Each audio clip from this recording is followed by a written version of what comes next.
Sometime in the late 1580s, a young actor named William Shakespeare left his family and home in rural Stratford-upon-Avon to make his fortune here, 100 miles away in London. Over the next 20 years, he produced some of the finest poems and plays in the English language. So what happened here in London to transform the son of a glove maker into one of the world's greatest writers? Today, London is a global centre for finance, the arts and fashion, and is one of the most diverse cities in the world. But what was London like when William Shakespeare first arrived here?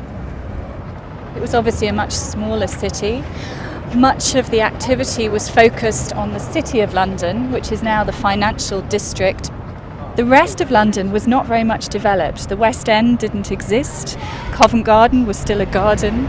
And like modern London, it was a very busy, bustling place. There were lots of people coming into the city looking to make a living.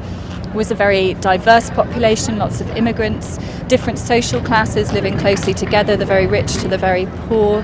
And all of these people were hungry for entertainment, and particularly the entertainment that the theatre could offer. The buildings that Shakespeare would have known were destroyed in 1666 in the Great Fire of London, so sadly we can't see the city as Shakespeare saw it. Do you think London was a source of inspiration for Shakespeare? Definitely. I'm absolutely sure it inspired Shakespeare. Although he tended to write about faraway places, Athens or Rome, the plays are full of the energy of London, a city that's a real melting pot of ideas, the centre of political power, and that world, I think, is the world of Shakespeare's plays.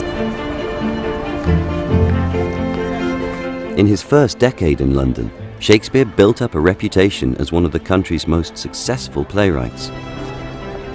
But at the end of 1598, Shakespeare's troupe of actors, the Chamberlain's Men, had a disagreement with a landowner of their theatre in North London.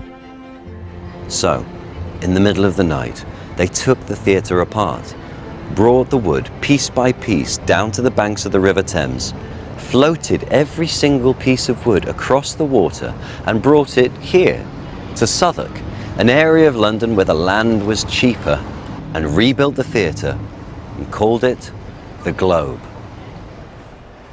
But today, much of Shakespeare's London has disappeared. Only the foundations of the original Globe Theatre remain. We're opposite a square which looks quite plain. There's office blocks and apartment blocks around us, but this is the site of the original Globe Theatre, which opened in 1599. This is where this magnificent theatre once stood. With the arrival of the Globe Theatre, how did Shakespeare and his actors' lives change? Shakespeare, for the first time, had some real financial stability behind him. He had a large share in the Globe, so he was earning quite a bit of money by this time. And I think from this foundation of financial security, his creativity flourished.